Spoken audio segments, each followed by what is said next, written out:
Hello, everybody, and welcome to the Rangers Journal.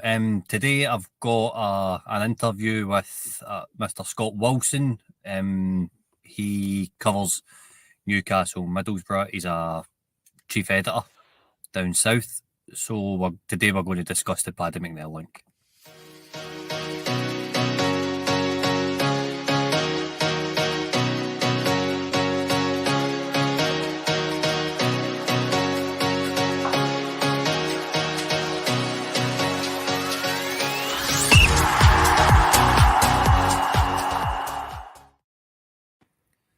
Morning, Scott. How you doing? All right. My apologies. I've just reread that you're a chief sports writer, so I do apologise. Oh, don't worry. No, I do a bit of editing as well. Jack of all trades, master of none. But all good, mate. No, all good. So today I'm just going to ask you about kind of Paddy McNair and the links to Rangers. What do you know about the links, sort of, firstly?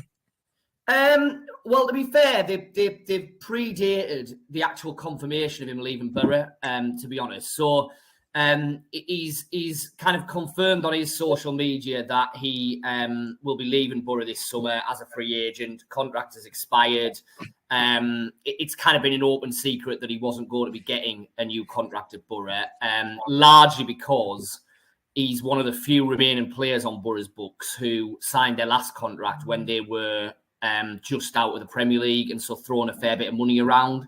He would have been, if not the highest paid player on Borough's books, one of the highest paid players. And obviously since that deal, they've kind of been cutting their cloth to a degree, no parachute payments, etc. So it was always kind of expected that he would be leaving. That'll obviously happen officially next month when his contract kind of formally expires. So there's been talk about where he might end up for a few months now, and Rangers have always kind of been bang in there. And to a degree, that is probably driven by the fact that, you know, he is a Rangers fan, he's got links with the club, etc., etc. But there is more to it than that. I'm pretty confident in that. You know, I think there has been certainly a degree of contact from Rangers to McNair and his representatives to kind of sound out what a deal might look like if one was to happen. That said, I also know that there's been interest from a number of different quarters abroad and a couple of clubs here in the Championship. So I don't think it's a case that anything's kind of done and dusted, but I do think that there is interest there, and there has been, as I say, certainly a degree of contact already. Oh, it's certainly a sign I would be on board with. Rangers this season in terms of the kind of core leadership group, like John Lundstrom, Conor Goldson, James Tavernier, they've all come under fire, especially the last part of the season, because of our inability to kind of get trophies over the line like the SPFL that Celtic won last night. I know Paddy McNair, I think it was a captain at Sunderland when he played there. Is a captain at Borough just now? So he was certainly captain at Sunderland as a very young player. Yeah. He has captained Borough on occasion. Johnny Howson's the captain at the minute and has been for the last few seasons. But yeah, I mean, McNair is certainly part of what you would term a senior leadership group at Borough. And he's been there 6 years, and he had various kind of ups and downs in that spell. There's been times when he's been absolute flavour of the month and the kind of the manager's favourite player. There's been other times within that when other managers haven't necessarily fancied him as much. He's been in and out of the team, but throughout that 6 years, he's always been a kind of influential figure in the dressing room. He's always been, you know, in general, one of the kind of managers' go-to men, and that is a big part of what I think he'd be able to offer. He's clearly still got ability on the pitch. You know, for all that he's experienced, he's not an old player. I think he's 29. Let me just double check. Yeah, 29. Only just turned 29. So it feels a bit like when you've been covering him at Sunderland and Borough that he's been around forever, but he's not an old player. And he's still got, you know, plenty to offer. The question mark with him is injuries, because he has had injury issues for the last couple of seasons. Hasn't necessarily been one major problem. Tended to be muscular things. And it's not, you know, he's had plenty of spells when he has been available, but certainly this season, he's been in and out of the team largely because he's had 2 or 3 injury issues during that time. Yeah, That kind of puts a wee bit of a different light on it for me. I think Rangers have got some 13 players out injured just now.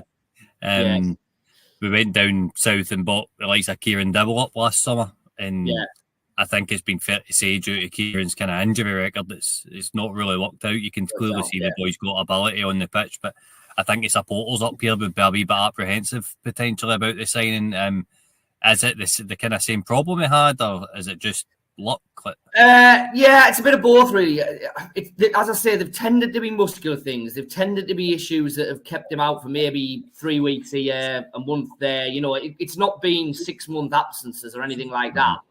He missed the last probably month and a half of the season. Now, had he not been out of contract and had Borough been, Borough were on the fringe of the playoff race, but never really in it. There's 3 or 4 players that Michael Carrick left out towards the end of the season, where I think he'd said if there was a gun to his head and Borough were playing in a cup final, McNair, Hayden Hackney was probably their best midfielder, Riley McGree, an Australian international, 3 or 4 that he might well have played had he had to. So while you look at McNair and see he hasn't played since probably about mid-February, that's a bit deceptive, because I think had Borough had something to absolutely play for, he probably would have played, if you know what I mean. So, I think that is a little bit deceptive, but that's probably the question mark over him. Can he stay fit for a full season? Because if he can, then I think his ability to play, he can play centre-half, he can play full-back, he can play defensive midfield, he can even, at a real stretch, play wing-back. I think his best position is centre half, but he's some of his best football, both at Borough and Sunderland, has come as a defensive midfielder. So he can definitely do either job, pretty well when he's fit. See, in terms of level, do you think the Scottish League might be a wee bit easier on his body in terms of injuries and the demand, or how do you think he would fare coming up here? Yeah, I think there have been various times during his time at Borough when he's been linked with a move to the Premier League, and that hasn't happened. He seemed to be constantly linked with Stoke when they were a Premier League club, and that move didn't happen. I think there's probably an acceptance that he's not a Premier League player, certainly anymore. But he's definitely a kind of top-end championship player. And I don't know, I might be speaking out of turn here. You'll have to say it to me, that's utter rubbish. But I suspect for the majority of matches that Rangers play in a season, top-end championship is probably about the level we're talking about for the opposition. So... that's been kind, to be fair, Scott. That's been kind. I think... He's because of the type of player that he is, he's not going to be, I would imagine, the type of player that comes up and absolutely lights up the Scottish Premier League. That's not his game. I would be amazed if he went to Rangers and, like I say, stayed fit, if he didn't become a really valuable member of a Rangers side over the course of a season. I think he's that type of player. I think he's good enough for that.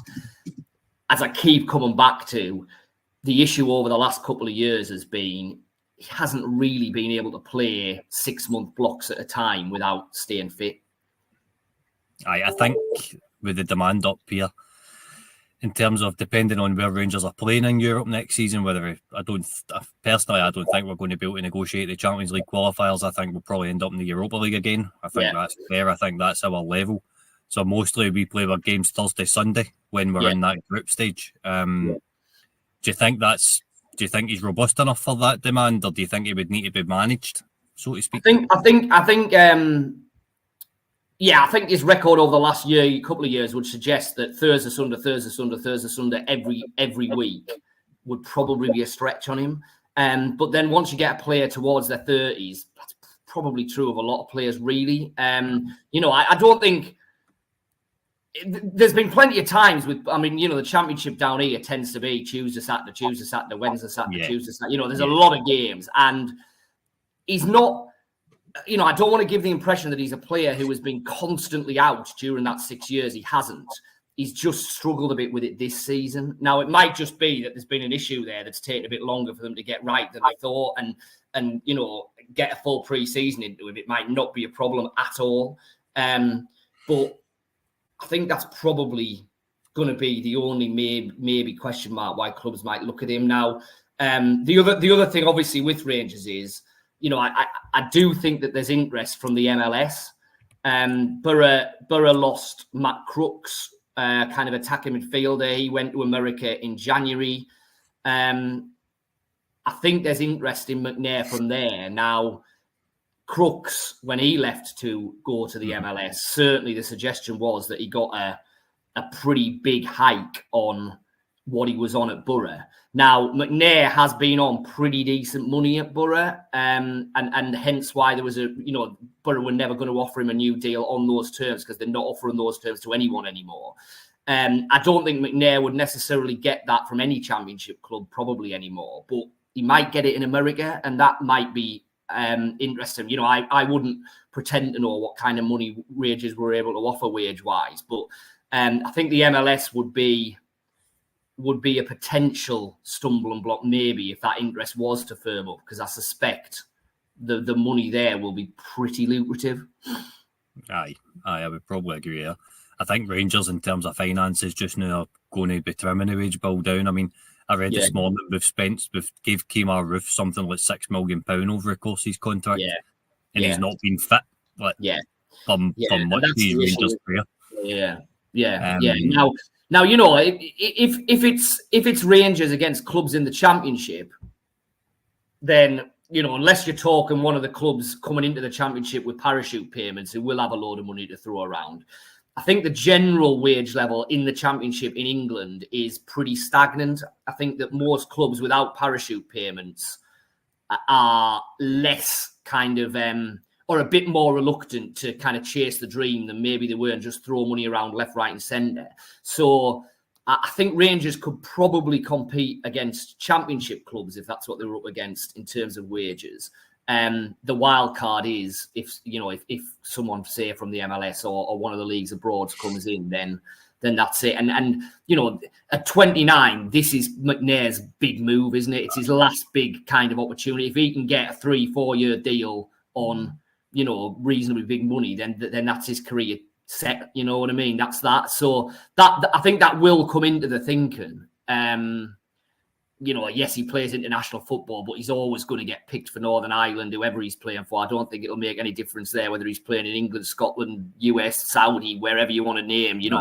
I think the finances will come into it, because, like I say, this is probably it will be his last big move.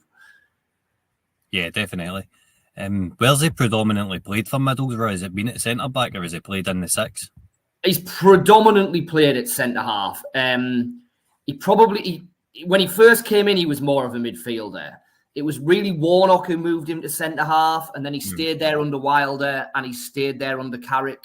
And I think if you talk to him, when we've talked to him, he would say that is his preferred position as a centre half.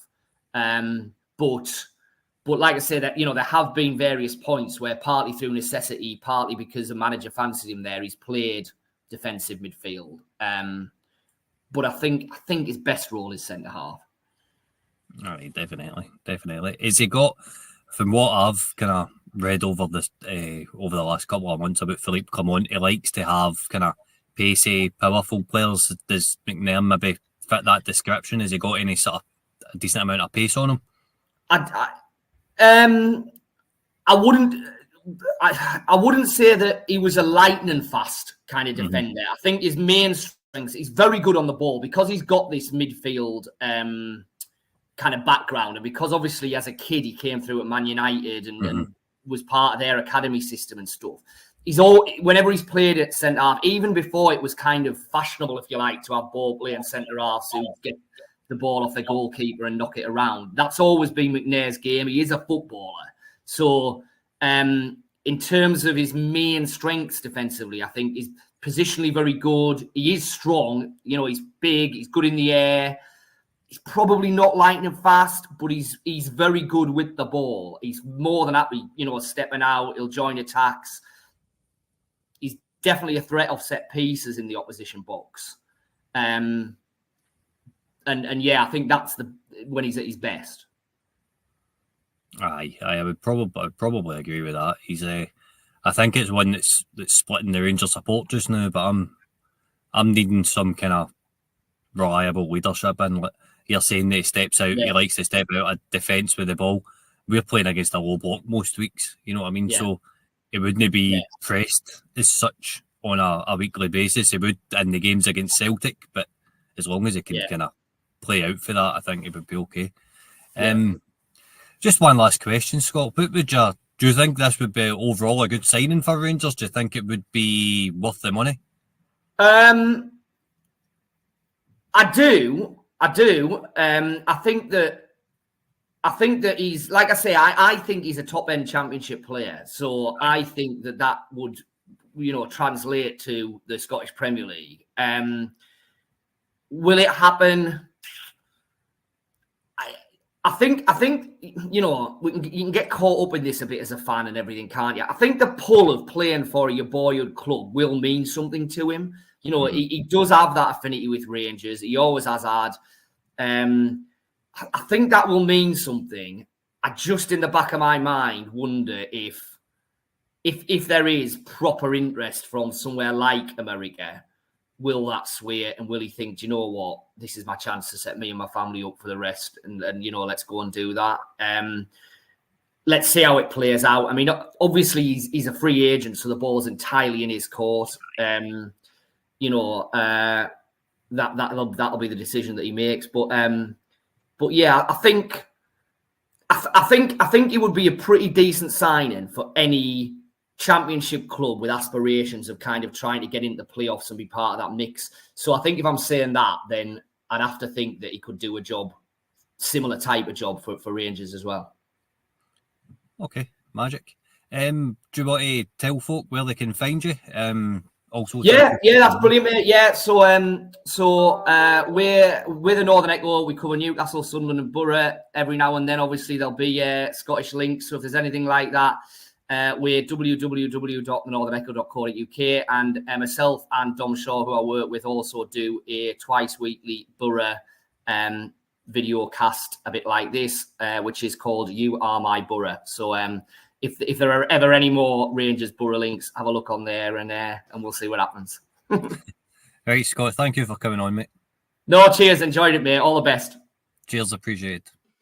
Evening or afternoon or morning, whenever you're watching this, guys. This is the Ranger Journal. Thanks very much for tuning in. And a huge thanks very much there for Scott Wilson from the Northern Echo for taking the time out to talk us through a bit of a lowdown on Paddy McNair, someone I know, being a Northern Irishman, and I've watched many a time. But Billy and Dean are going to talk through their kind of initial thoughts and whether or not this guy could be good enough, fit enough, and cheap enough for the famous Glasgow Rangers. So, Billy, how are you keeping? I'm okay, mate. Thank you very much for having me on. Good stuff. Dino, you keeping well, mate? Yeah, I'm good. Thanks. How are you, buddy? Yeah, I'm good. Thanks. Looking forward to getting into this. So, if you've got any thoughts or views or comments on this guy, please do put them in the chat, and we'll read them out on the next pod, shall we? So, Billy, first of all, quite a lot of dense information there coming through. What are your initial thoughts on this guy? Probably not seen a lot of him play in the Championship, but from what Scott was saying, what are your thoughts? I kind of went back and forwards. You maybe find that even he did as well. But what really kind of stuck out to me is what they're getting rid of, or what they're losing at Middlesbrough, is what we're kind of wanting to lose with John Lundstrom. A player that kind of coming to that age, looking for one big last payday to set his family up. Is this, as much as I think he will still have some qualities, is this the player we can afford to give a last big contract to? It's interesting. Is it a player that we can afford to get wrong as well, given the rebuild that's needed? Dino, a couple of points made by Billy there. Where's your head up with Paddy McNair from a kind of top line point of view? Stuck between a rock and a hard place. You want him to come in and have all the right characteristics, but you don't want him to come in, as Billy said, for that one last payday. You want him to come in to want to be a presence within the first team squad, be somebody that, you know, is of an age where he's got experience at younger. So that's the kind of player that we're going to need, and somebody that's going to be dependable in terms of being able to play games, being able to cover. I just want players to come in that are going to be taking us. That's going to be an upgrade on what we already have. Yeah. I think everyone watching this will be able to probably feel the pain that we're feeling now in terms of, yes, he's a Rangers lad. Yes, he knows what it's about. Yes, he's probably at quite a good age to have a good amount of experience. But actually, is he actually going to play, or is he going to be sat there injured on the bench, which is we've had far too much over the years? Billy, you know, you mentioned John Lundstrom before. Would you see this guy coming in, if he does, as that direct replacement, leadership on the pitch, someone that Clement can rely on? I think the leadership side of things is what I'm leaning towards being the big kind of plus in his. You know, if you're going to do a plus and minus column, it's he's got a lot of experience, international experience as well. Being a Rangers fan, but I mean, we probably talked about it in our own chats as well as maybe online, that we would like to have a spine of the team that knows what it's like to be a Rangers man and be a Rangers centre half as well. So these are in the tick sides. It's just this nagging feeling of, and I know on that Scotty's interview he was saying that he might have played more this season. The circumstances have been different, but I think I looked on his Wikipedia page and it was 21 appearances this season. And as Scott was saying, we're going to be playing more than likely Thursday, Sunday. Is he going to be able to at least, you know, are we going to do another Phil Hollander where we can only play one game a week and we've got to pick the best game or the most important game of the week before we decide what ones he's playing in? That's the downside. He's at that. I mean, I'm saying this as someone my age saying that a 29-year-old is old, but in footballing terms, it is. He's getting to the latter stages of his at least the twilight of his career, I suppose. So it's a worry. He certainly comes with that leadership quality, though. So to answer your question, I think it's not going to be my decision, but if Clement wants him and we can agree the finances right, he's going to be a big presence. He's going to this replacement of the guard, or this replacement of the not management structure, but, the structure of the team. As your likes of your Goldson, Tavernier, Lundstrom. Yeah, I fully expect him to come in and replace that.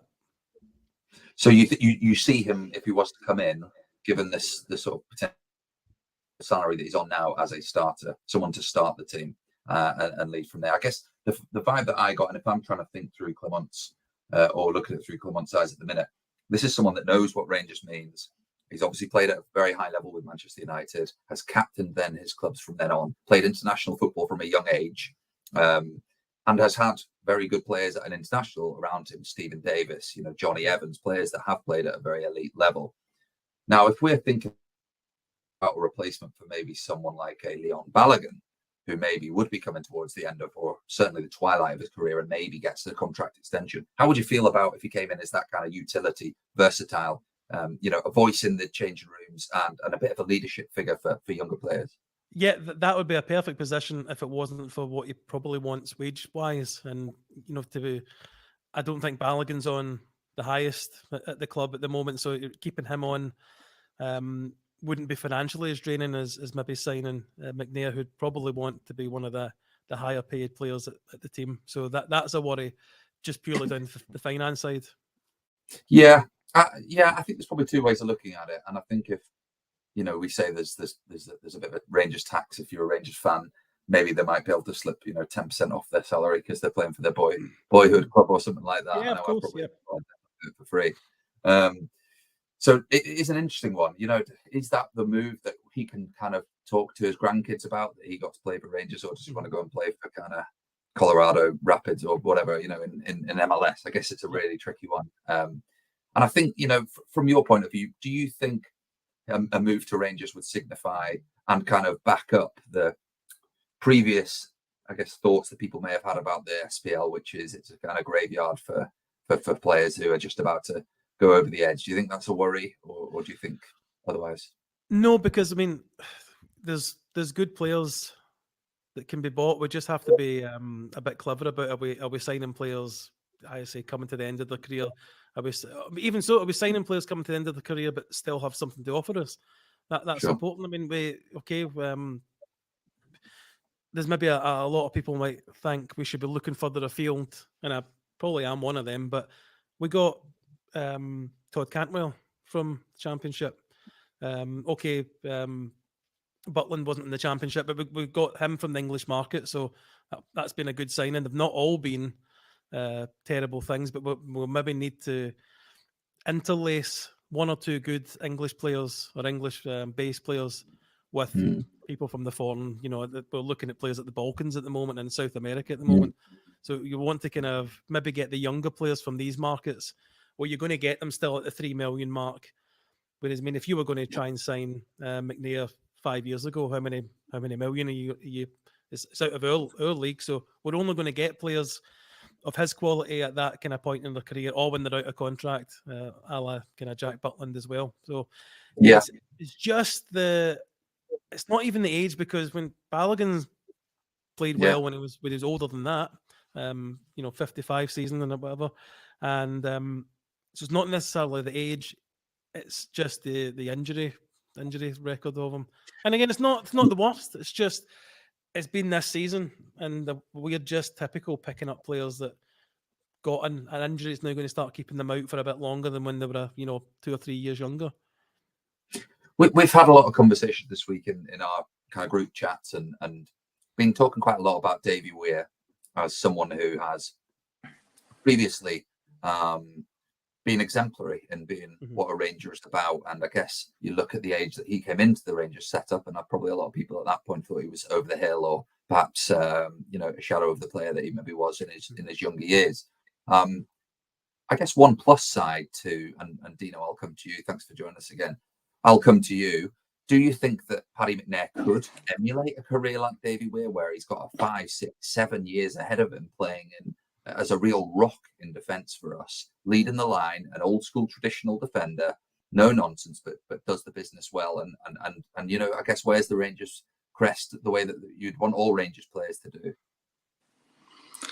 I mean, the opportunity could be potentially there for him, so I guess that would ultimately be up to him. I don't see why that can't happen for experienced players coming into a team like Rangers. And you're right, looking back, I think Davy Weir was about 34, 35.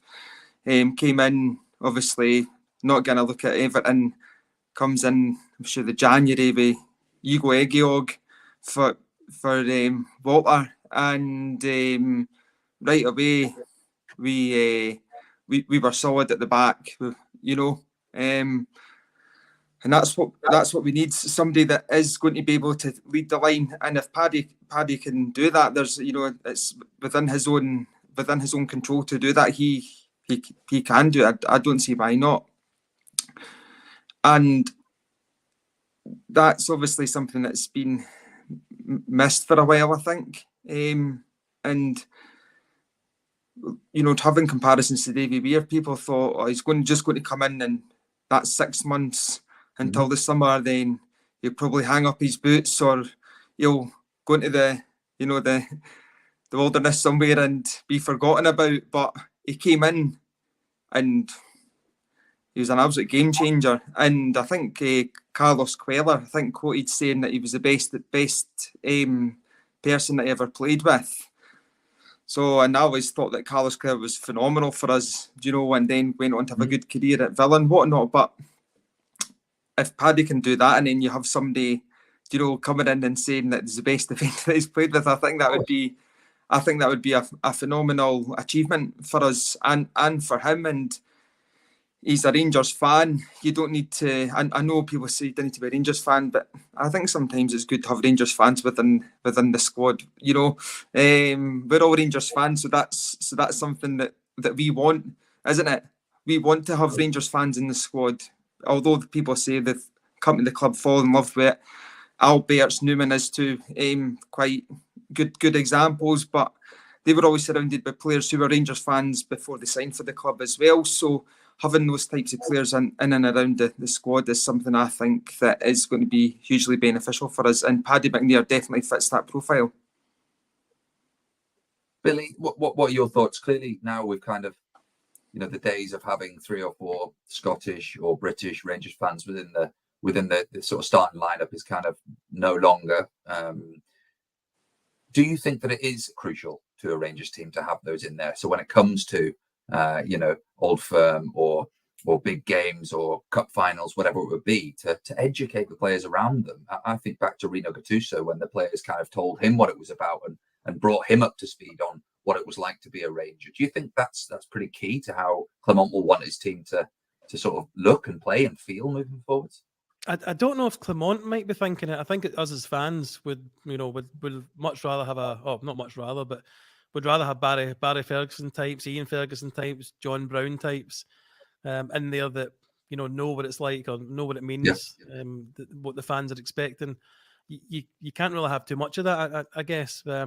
That's not to say that someone can't learn it when they come in, as you mentioned, Rino Gattuso.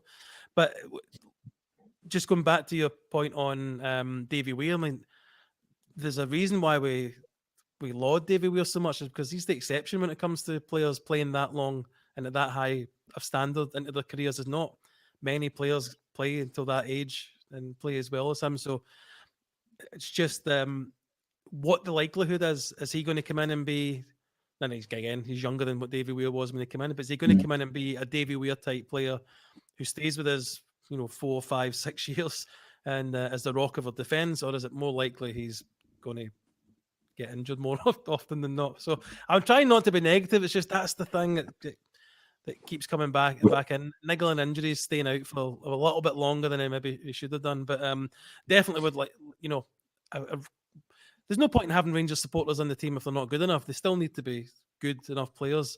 And I don't necessarily think the days are gone. I think actually we might have to go back to them buying Scottish players that hopefully have grown up supporting us, at least been favourable to us. So, it's definitely it's something in the team I would like to get more of, to get more back, to have players that at least grew up knowing what it was like to be a Rangers player or be a Rangers fan. Yeah, sure. And as I've mentioned at the start there, I'm Northern Irish and I would follow Northern Ireland when they're playing, and I've watched Paddy McNair for a long time. And for me, he's always been on the cusp of a player that we should probably look at. So he's good with the ball at his feet. He is quite vocal on the pitch, so he does have that leadership quality on the field as well. And I think he's able to kind of lead. You see the people around him looking at him and listening to his instructions. So if Clement's just come out and said, I need both sort of youth and players that are valuable assets to look at going on in the future, also experience. I need people who are experienced to come in. And I think we did have a conversation on one of the previous pods about, you lose Goldson, you lose Tav, which are potential possibilities this summer window, and you lose people like Lundstrom, where you're kind of stripping back who those voices are in the changing rooms, right? And I think if we can keep the guy fit, then he could be here for 5, 6, 7 years, because he's certainly not someone that we're buying in to resell, for a profit, as you would with some of the others. You want a player who's going to come in and really be a mainstay in the team for years to come. I guess, Dean, just one last question before we sort of start wrapping up. Do you think we should be looking at players that are of the age of McNair, or do you think we should be saying, right, if we want to set up as a buying model, a player trading model club, we should be looking around, 18 to 23, and try and really shop within that sort of age bracket? I would say 75% of our squad should be that 18 to 23 bracket, and 25% of experienced players,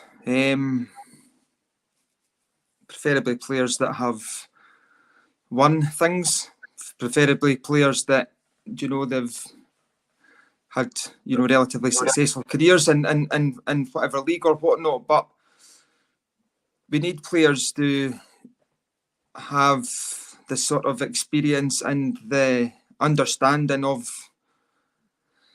the game. We can't expect players to make us a profit. We can expect players to make us a profit by winning things. It's more that's the way that I look at that. By and large, 75% of our squad is 18 to 23, who's going to make us money, but still need the players of the experience and quality to come in that's going to steady the ship and things like that, and be the foundations of the way that we're going forward. And one of the things I just want to pick up on what Stephen said there was that about the being a defender and everything, ticks all the boxes and ends, and he's good at stepping out the ball his feet. Do you know what? I'm just sitting there saying, I really couldn't care about that. I just want a defender that can defend. Do you know what I mean? I know that's maybe quite disrespectful to Stephen, obviously, articulating that, but I just want a defender to come in that's going to, take a few bookings, maybe get sent off once or twice a season, that's going to put his head on the line, body on the line, that can actually defend a long ball over, and that's going to tell the person next to him on either side to, how to defend, how to play the game, keep them right, things like that. That voice, that stature, that figure that's needed. That's what I want. Yeah, and I think that's fair enough. I think we've been crying out for solidity at the back, haven't we? Yeah. And clearly, if that's where McNair is going to come into play, I think he needs to be solid. Whenever I've seen him for Northern Ireland, I think he has been a solid defender. Interesting that you mentioned as well that he can play in that sort of number 6 role, slightly more defensive, which maybe makes me think that it's a direct replacement for Lundstrom. Look, guys, we're going to wrap up in a sec, but I've got one question for you, Billy. If the injuries aren't serious and that he can play consistently, do you think we should be buying Paddy McNair? You won't be expecting this analogy, but can you give me a minute of your time to give an analogy of what I think is wrong with the club at the moment? So my wife keeps bees, so she's got 2 beehives at the moment, and if I'm cutting the grass, I need to stay away from one of them, but I can go right up and cut round the other hive. And I asked her why. These bees are just across the garden from each other. Why can I do that? And then one attack me if I go near them, and one doesn't. She says, well, and this is true. This isn't a joke. The queen bee sets the mood for the hive. So if you've got an aggressive queen, the rest of the bees end up being really aggressive. And if you've got quite a passive queen, the hive's quite a calm hive, and you can go in and take the honey out a lot easier. Right now, we have a passive leader group in the dressing room, which are scared of Celtic. They're fine with disappointing the fans year on year. And what we need is an aggressive queen, to use the analogy, or take it to the end. If he's the type of personality that's going to come in and be a strong leader, and I think this is probably what's going to tip me over to the yes column of signing him, because he'll hate Celtic. If you grew up a Rangers fan, he'll know how he feels about losing to them, and he won't want to accept it. And him, along with your Jack Butlands, who are also, I think, a really good leader in the dressing room. We need to replace these weak and feeble. Yeah. And I don't want to. That's too much. But they've not quite got that attitude to dominate Celtic consistently, and we need that attitude changed. And the only way we can do that is replace them with guys that do have the right attitude. And I think he falls into that category for me. We'll be taking a risk, but again, he's 29. He's not that old. So yeah, sorry, Ross, to got a long story, but I love it. All in, if the figures were right, if you get that it wasn't going to be, he's not going to come in and be the highest player, because we do need a balance between resale value and the player training model and players that have that winning mentality. Of course. Well, I really enjoyed that proverb, Billy. Thank you, wise Billy. Dino, come on, I need some sort of analogy that's going to top that one, because that was a very good and well-timed analogy. Come on, Dino.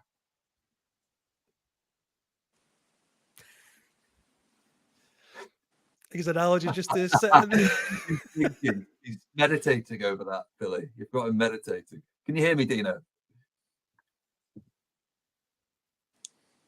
No, I'm going to take his silence as a yes, and he wants Paddy McNair to sign on the dotted line immediately.